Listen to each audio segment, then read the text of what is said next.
est 19h30 à Kinshasa. Madame, Messieurs, bienvenue à cette grande session d'information de la soirée.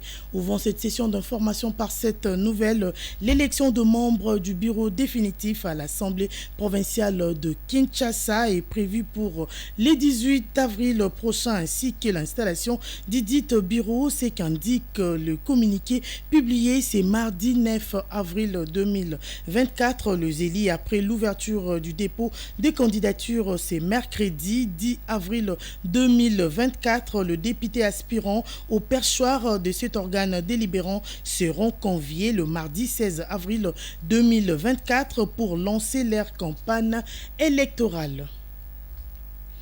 Puisqu'on parle de l'APK, le gouverneur de la province du Sankourou, Gilles Lodji Emongo, a effectué ce mardi 9 avril 2024 une visite de civilité au député national Eliezer Ntambwe Mposhi Charmant. L'objectif de cette visite était de remercier cet élu de Lukunga d'avoir porté son choix sur Nicolas Wemankoy, fils du Sankourou. Suivez.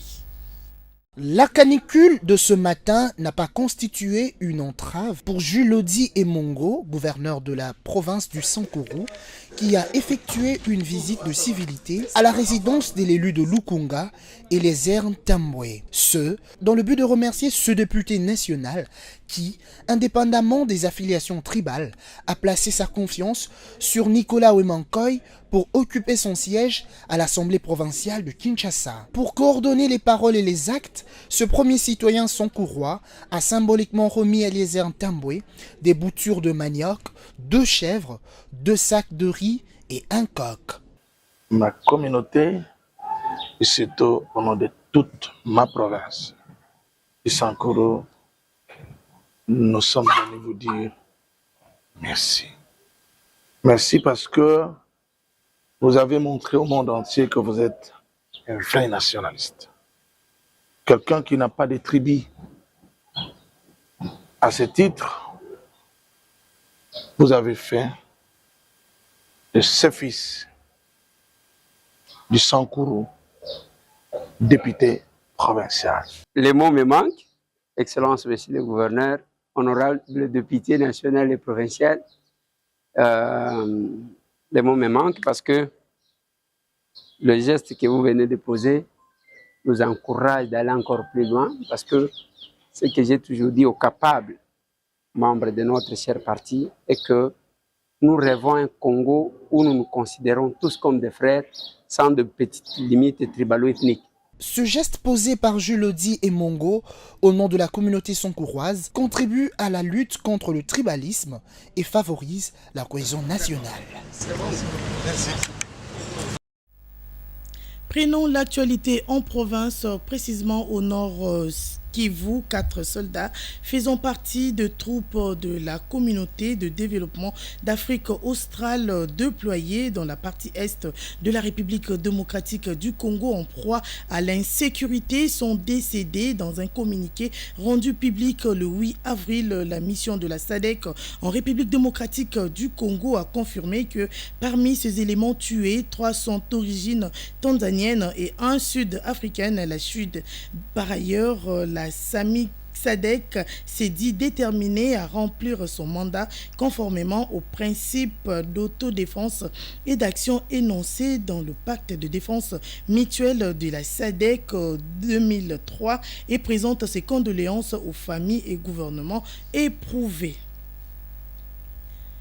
Le vice-premier ministre, ministre en charge de la fonction publique, Jean-Pierre Liaou, a tenu une réunion le lundi 8 avril 2024 avec l'intersyndicale de régie financière sur la situation d'accumulation d'arriérés du paiement de la prime des rétrocessions. Cette rencontre a abouti à la signature d'un procès verbal reprenant les engagements dont celui lié à l'appurement des arriérés. Suivez. C'est une bouffée d'oxygène pour l'intersyndicale de régie financière. Après quelques mois d'impayement, la signature du procès-verbal reprenant les obligations, dont celles relatives à l'apurement de tous les arriérés de paiement de la rétrocession du mois de janvier et de février dernier, aussi la matérialisation du paiement de mars et avril suivant les calendriers réalistes. En réunion d'harmonisation et de concertation, le lundi 8 avril 2024, les gouvernements congolais, représentés par vice-premier ministre, ministre en charge de la fonction publique et l'intersyndicale de la régie financière, ont discuté sur la situation d'accumulation d'arriérés. Jean-Pierre Liao a réitéré la volonté du gouvernement congolais de maintenir la paix sociale au sein de régie financière. Il n'y a pas d'équation impossible à résoudre. Là où il y a une réelle volonté de pouvoir aller de l'avant. Et le président de la République, chef de l'État, accorde une place de choix au dialogue. C'est le dialogue qui permet à ce que les responsables puissent se regarder et puis se dire, ben tiens, alors telle contrainte, telle situation peut engendrer effectivement tel ou tel autre retard, mais c'est quoi les perspectives? C'est quoi le chemin que nous traçons pour que le droit des uns et des autres ne soit pas lésé? Pour mieux suivre leurs engagements respectifs, les deux parties ont résolu de mettre sur pied un comité restreint chargé de formuler des propositions liées aux questions soulevées lors de cette rencontre. Nous avons abouti à une solution concertée et nous demandons aux agents de vaquer librement à leurs occupations en attendant de voir l'accomplissement de ce que nous avons convenu. Donc au courant du mois d'avril, nous aurons 2 rétrocessions et au courant du mois de mai, nous aurons 2 rétrocessions. Face à l'insécurité qui gangrène la partie est de la République démocratique du Congo, les deux parties ont exprimé leur compassion aux victimes et un soutien indéfectible au chef de l'État Félix-Antoine Tshisekedi Tshilombo et au FARDC. Tout à fait autre chose dans ces journaux. Le déplacé de la crise sécuritaire à Kwamout ne cesse d'appeler à l'aide humanitaire. Ils vont bientôt totaliser des ans dans la province du Kwilu. D'après le ministère provincial des Affaires humanitaires, ils sont 33 710 déplacés sur l'ensemble de la province qui vivent dans des conditions précaires. On en compte 5 050 à Bandundu, 14 161 au territoire de Bagata et 13 993 dans la ville de Kikwiti. Le directeur de cabinet du ministre qui s'est confié à la rédaction alerte sur des cas de malnutrition et de tuberculose signalés dans le camp, faute de soins de santé appropriés et d'une alimentation adéquate. 3 journées sans transport en commun ont été décrétées ce mardi 9 avril 2024 dans la province du Sud Kivu par les organisations de la société civile en collaboration avec les associations de transporteurs et autres acteurs sociaux. C'est pour dire non à la tracasserie de policiers de circulation routière sur plusieurs axes de la province. C'est ce qu'a expliqué Nicolas Loubala, président provincial de la nouvelle dynamique de société civile du Sud Kivu que votre rédaction a contacté. Il s'est dit par ailleurs que satisfait du respect du mot d'ordre par le conducteur Nicolas Loubala et au téléphone de Solange Makwanya. En fait, les organisations de la société civile au niveau de la province, en collaboration avec les associations de transporteurs, des véhicules, motos, on a organisé 3 jours de journée sans véhicule parce qu'il y avait déjà atrocité des polices de circulation routière, il y avait une multiplicité des postes de contrôle, il y avait la barbarie de la police de circulation routière, il y a aussi il y a la multiplicité aussi des éléments de la police de circulation routière au niveau de la province du Sud Kivu. Et alors nous on est allé voir le général, on lui avait parlé par rapport à cette situation, on avait compris que rien n'avait changé. Et alors, pour montrer vraiment à notre rare bol que nous sommes réellement indignés, parce que nous, on a toujours dit qu'on ne libère pas un peuple, mais un peuple se libère.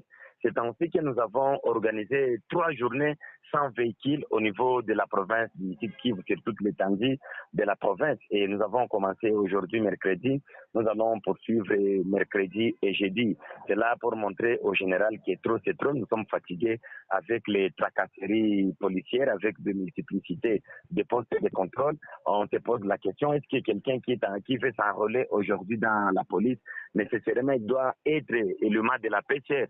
On a constaté qu'au niveau de la province du Sud Kivu, il y a beaucoup de police de circulation routière. C'est ainsi que nous, comme société civile, et ensemble avec toutes les organisations des transporteurs, nous avons décrété ces 3 journées de villes sans transport au niveau de la province. Nous avons commencé aujourd'hui et nous sommes tellement contents et nous remercions toute la population au niveau de la province du Sud Kivu parce qu'ils ont observé les mots d'ordre, ils ont suivi réellement les mots d'ordre depuis le matin. Aucun véhicule de transport a commis sur la chaussée, aucune moto sur la chaussée. Et nous pensons que ça c'est un message fort. Après ces 3 jours, nous allons faire l'évaluation. Après l'évaluation, si rien ne fait, nous allons passer à d'autres actions de grande envergure. L'actualité, c'est aussi plusieurs quartiers de Kinshasa sont sous l'eau après les dernières pluies qui se sont abattues sur la capitale à Debonhomme, l'un des quartiers de la commune de Matete. Les maisons sont abandonnées suite au refoulement du lit de la rivière Njili. Face à ces dégâts énormes, la population crie au secours. Suivez.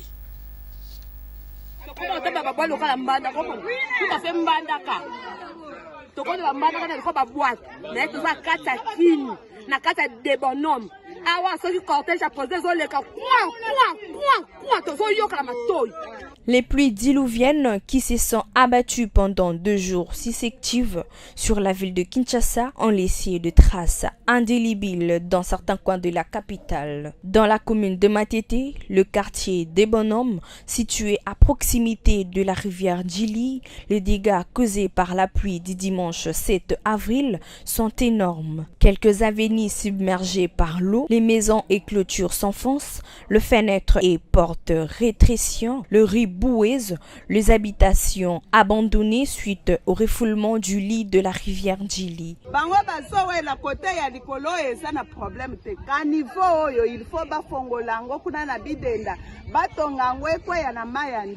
Comme ça, bateau baza poto bakozala protéger.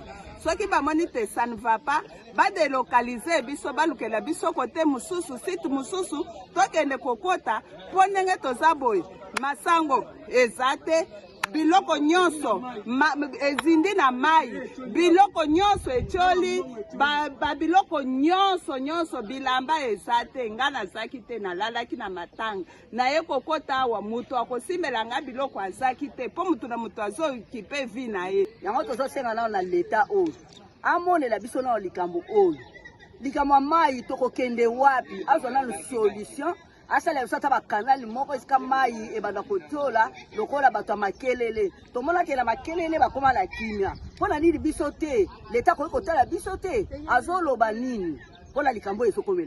Cette situation refait surface après chaque pluie torrentielle. Victime, la population ne sait plus faire confiance aux dirigeants.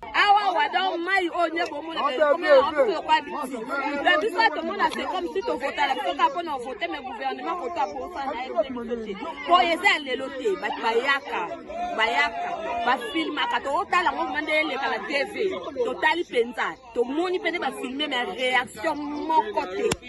Abasi ba idée ba initiative ba ça so ba carnival et si ba ka likolo ko côté ministre Mutombo Junior Mutombo zo sali sakaka kuna adjem bourgmestre azo sali sakaka kuna côté venir maman na bango bisika zaka côté lipanga maman na bango bonga biso na se côté d'autres zaloka ba ngulu. L'implication des autorités attirées est une nécessité en vue d'éviter le perte en vie humaine. Restons toujours dans ces mêmes registres. Les habitants de la commune d'Ebumbu au quartier Kassai lancent un appel aux autorités pour la construction de caniveaux sur l'avenue Sayo, aujourd'hui confrontés au problème d'insalubrité à la base des inondations. Cet appel fait suite aux pluies diluviennes abattues ces derniers jours sur la capitale congolaise. Suivez. C'est bien plus qu'un calvaire que vit la population de Bumbu, l'une des communes situées dans la partie sud de la mégapole quinoise. Nous sommes au quartier Kasai, sur l'avenue Sayo, principale route qui ramène vers le palais du peuple. Cette direction est de nos jours impraticable. Les pluies diluviennes abattues sur Kinshasa ces derniers jours ont davantage empiré la situation au-delà de l'insalubrité qui a déjà élu domicile. Immondices d'un côté et flaques d'eau de l'autre, la population de ce coin interpelle l'État congolais notamment pour la construction des caniveaux. Sayo oyoyo, ezalaki depuis kala. Bat bazan difficulté à makasi kimbule beti. Gouvernement mekana ko ta non problème sayo oyo. To moni l'État azwaki makanisa bon sa bimani na asosa ça va. Mais les grands problèmes ezali sayo za bassin. Bama nyo sambule kitaka awa. Yo moni na milieu oyo. Eza sombule beti locataire sengo na garantie de ngwana ye. Mais ezo kimisa baki. Au moins me bandelo mai. Tala ba porte bandako. Milieu za bienté. Eloko eza na base eza na canalisation. Canalisation eza fouti. En plus il osengi na l'état basala biso makadam. So basala biso makadam de toza na façon na facilité que bandako etona soute. Konde tozala soka mai tondi awa et comme hauteur ya 1,5 m. Na 1,5 m wana moye bovana eza il faut bon tombola babiloko nyonso na ndako. Loko nyonso ezindaka. To aso na facilité musute. Bon, kosala salon règlement bokoki kosala lelo, mais lo biso mbule no ki bozo obligé lisuka abosa. Pona ko éviter il faut kaka ba canaliser biso. Pour sa part, M. Milton Minzoto, habitant et président de l'ASPEL Sayo Bomoko, appelle les autorités à procéder au curage des deux principales rivières. Nous avons deux rivières où ils ont créé un problème. Nous avons la rivière Basoko, ils ont déjà Kotonda, et puis la rivière Kasai. Alors, la rivière Mibale, on a déjà Kotonda. À le travail, en tout cas, Sayo et vous allez il y a d'une manière temporaire. Pour tout réussir, Sayo est vraiment propre. Il faut voir le curage, il y a la rivière Basoko et puis la rivière Kasai. Dernier curage, c'est la rivière Basoko, ils ont été en 2010. C'est depuis 2010 parce que là, curage, il y a la rivière Oyo et puis la rivière Kasai. Depuis tous ces temps-là, sable est monté trop dans la rivière wana ya ngwana sikoyo ba rivière nyo sur la quartier mi balé bazo subir conséquences wana ya ndenge curage à niveau ba niveau mi balé wana. Diriger, c'est prévoir, dit-on. Les autorités feraient mieux d'agir avec diligence pour éviter les dégâts. Parlons page noire dans cette grande session d'information décès ce mardi 9 avril 2024 de M. André Kadima après un malaise en Afrique. D'ici ancien ingénieur de l'ISTA, M. Kadima était initiateur d'une fondation portant son nom et créée en 2003. Axé sur le socio-humanitaire, sa disparition est un coup dur pour ses nombreux partenaires, parmi lesquels le député Eliezer Ntambwe, qui est la grande famille des Tokomiwapi Télévision, présente les condoléances à toute la famille. C'est par ici que nous bouclons cette grande session d'information de la soirée. Madame, Messieurs, restez branchés sur Tokomiwapi car le programme continue.